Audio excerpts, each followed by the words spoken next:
inside of your cell phone at the end of its life? What happens to the lithium batteries inside of your tools? And most importantly, what happens to the lithium batteries inside of electric vehicles? Are they thrown in landfills? Are they recycled? A lot of questions to be answered. Let's get started. You guys want some nuts? Today I'm in Gilbert, Arizona with a company called Li-Cycle, North America's leading lithium-ion battery recycler. They can do the small batteries, but they specialize in the super large EV battery packs, and the process is fascinating. A lot of the batteries you see here on the conveyor belt are intact, but Li-Cycle does take burn, damaged, and recalled batteries. Basically, batteries in any state can be recycled using this process. Okay. Among our selection of batteries today, it looks like we have cell phone batteries, laptop batteries, tool batteries, even some power banks. The biggest battery of all, of course, though, is the electric car battery sitting right here on the conveyor. Electric car batteries weigh thousands of pounds. Getting them up and onto the conveyor is a job all by itself.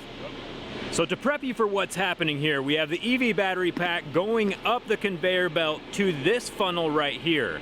The entire funnel, the whole tower, is full of a proprietary liquid with a massive submerged industrial shredder at the bottom.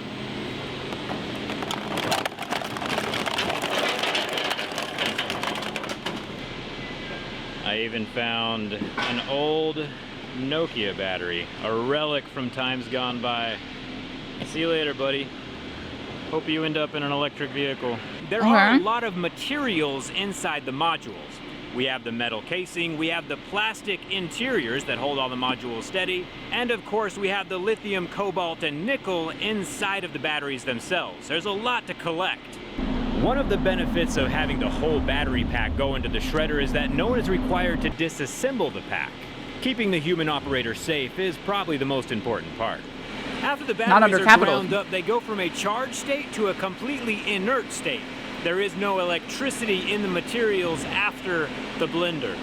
It's getting kind of loud, but you can see them flowing through here down to a screen where the plastics get vibrated up to this chute here where they're dropped down into a recycling bag for further processing.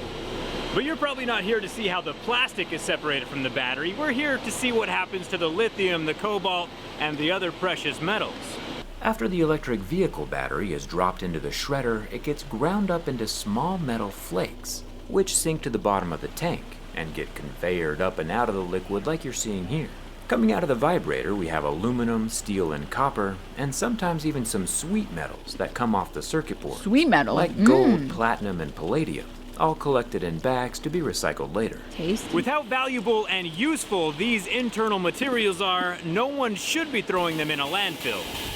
The way the cobalt and lithium are extracted from that proprietary liquid inside the shredder machine is with something called a filter press. The metal-rich liquid is pumped into the large blue press, and that proprietary liquid is hydraulically squeezed out, leaving behind something called black mass on each of the individual filters. The black mass is what's falling down the chute as each of the filters are shaken, and is what contains all of our coveted elements.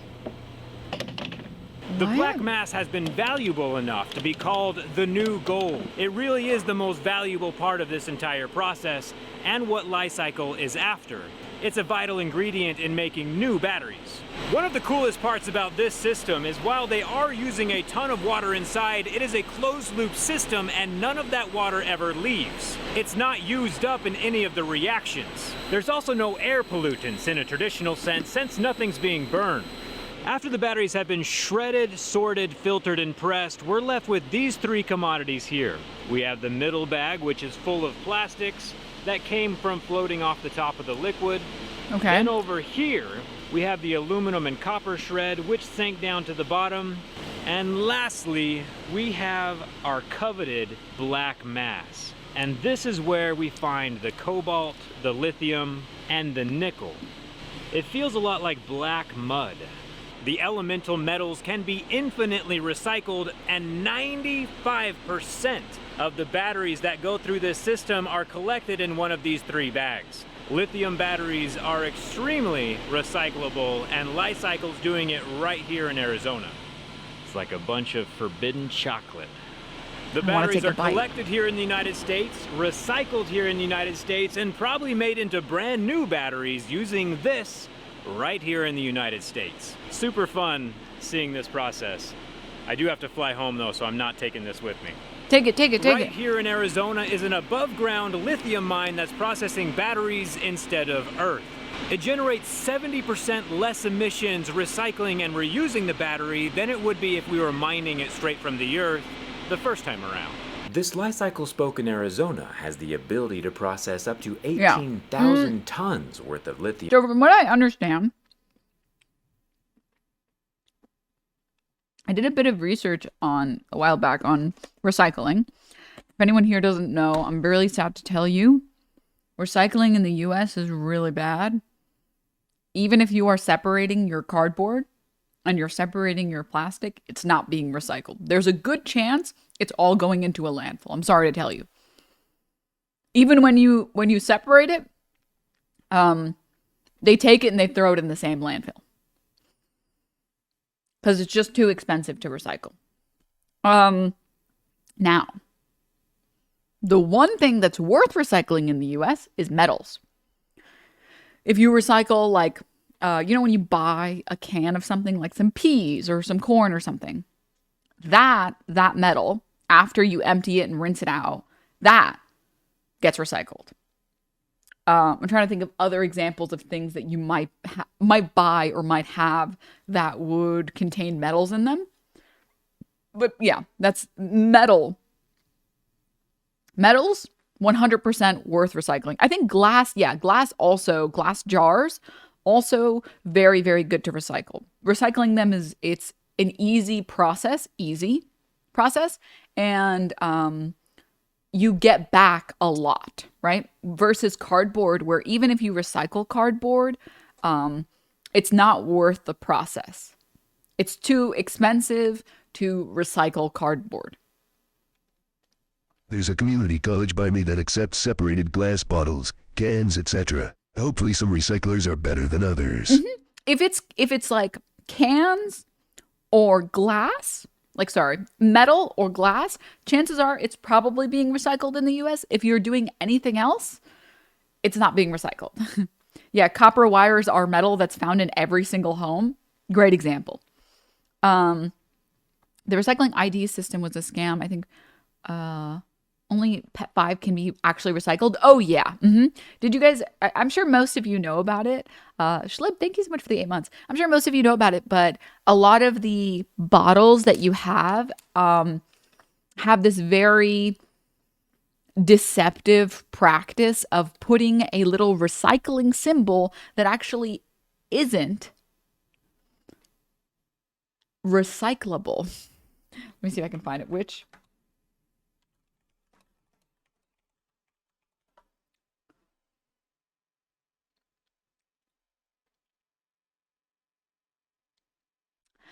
I'm seeing if I can find it on. I think this one's a good one. I'm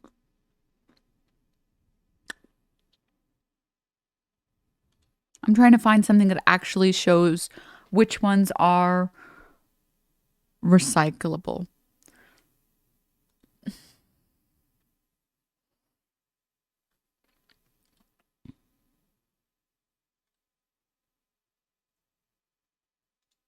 Does this link have it? Climate Town did a really good video on it. Oh, does he have a good video on it? Oh yeah, I think we watched it together actually. Yeah. I'm trying to see if I can find it. Society. Here it is. All right, guys, are you ready to have a terrible time? Enter the resin identification code. Officially, just a way to say what type of plastic the item is made out of. Now, to be clear, this is not a recycling symbol. See, the recycling symbol was public domain as of 1970, so the plastics industry just kind of borrowed it, stuck a number inside, and now it's a completely different symbol. What do you mean it looks like the recycling symbol? Don't you see the number inside? Of the 7 kinds of RICs, only 1s and 2s are commonly taken, and even they have a slim chance of actually being recycled. But the plastics industry has made sure that every single piece of plastic has a recycle symbol on it, except no they didn't, because that's not a recycle symbol. It's a resin identification code, because it's got a number. If the public thinks the recycling is working, then they're not going to be as concerned about the environment. So whenever the environmental movement would build up a head of steam, the plastic industry and fossil fuels would just pour millions of dollars into recycling campaigns until calls for plastic reduction died out. Then they just pull their funding and all the recycling initiatives collapse until it's time to promote recycling again.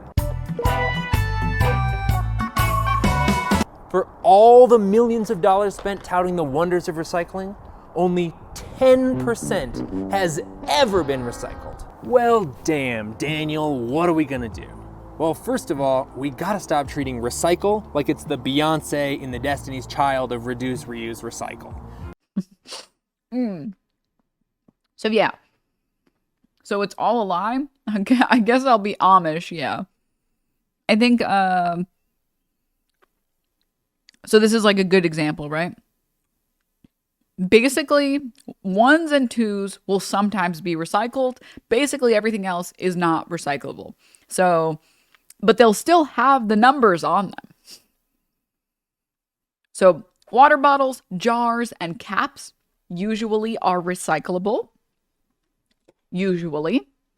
And sometimes shampoo bottles, grocery bags, that kind of thing is also sometimes recyclable. A very important note is that if your jars aren't clean, they're not going to get recycled.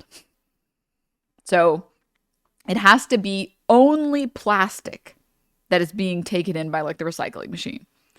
Everything else that's made of plastic that has a symbol on it that isn't a 1 or a 2 is not recyclable. It's going straight into a landfill. Which is feels good, man. Feels good, man. So it's good to know that we're actually recycling the batteries, the EV batteries, though. That's cool. All right. This is an adventure, dude. 41,000 tons of cardboard get generated in the US annually, and 33,000 gets recycled. That's because cardboard is made from cardboard. Yeah. But a lot of the cardboard, the problem is that a lot of the cardboard that is... Wait.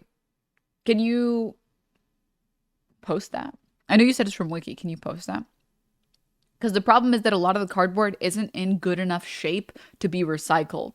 There are things that you can do to cardboard that kind of ruin it, that make it harder or impossible to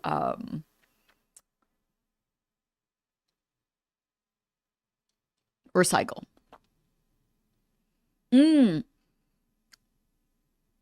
Okay. I don't want to stay on this too long, but this is a link referencing a study or a research paper from 1960 to 2018. Very important is that it's only been a recent phenomenon that we stopped recycling, and that's because historically we were sending all of our garbage to China and asking them to recycle it. And more recently, they've decided they're not taking our garbage anymore. They are not recycling our garbage anymore. It is more expensive for them to take our garbage than to just make new plastic or make new cardboard. Yeah, oils on cardboard don't help. Paper products also are difficult to recycle since you need the wood fiber to be a certain length and density or whatever. Yeah. Wait, you mean to tell me they pawn off their responsibility to do things right on us? Meanwhile, the act of making it was already going to result in more waste? Yep. Yeah. The reason why people suggest that we haven't removed recycling standards, even though we're not recycling stuff, is because we don't want Americans to lose the habit of separating these things in case we start using better forms of recycling. And those forms of recycling start improving. Like if we develop a new way to recycle plastics or paper or whatever, You don't want to have to reteach Americans to separate their garbage. So it's better to just teach them to keep the policies in place, even though it's all going to a landfill. So yeah. All right, let's go back to Donald Trump's Truth Social, shall we? Shall we? To every COVID tyrant who wants to take away our freedom, hear these words: we will not comply. The left-wing lunatics are trying very hard to bring back COVID lockdowns and mandates with all of their sudden fear-mongering about the new variants that are coming. Gee whiz, you know what else is coming? An election. They want to restart the COVID hysteria so they can justify more lockdowns, more... I thought he was going to say, you know who else is coming? I'm coming. Gee whiz, I am. The new variants that are coming. Gee whiz, you know what else is coming? An election. Me. They want to restart the COVID hysteria so they can justify more lockdowns, more censorship, more illegal drop boxes, more mail-in ballots, and trillions of dollars in payoffs to their political allies heading into the 2024 election. Does that sound familiar? These are bad people. These are sick people we're dealing with. But to every COVID tyrant who wants to take away our freedom, hear these words: we will not comply. So don't even think about it. We will not shut down our schools. We will not accept your lockdowns. We will not abide by your mask mandates. And we will not tolerate your vaccine mandates. They rigged the 2020 election, and now they're trying to do the same thing all over again by rigging the most important election in the history of our country, the 2024 election. Oh God, dude, I wish Trump didn't have any real power, because he's so funny. He's so funny, dude. Like, funny to laugh at. The way that, like, similar to, like, the way that Alex Jones is funny, you know?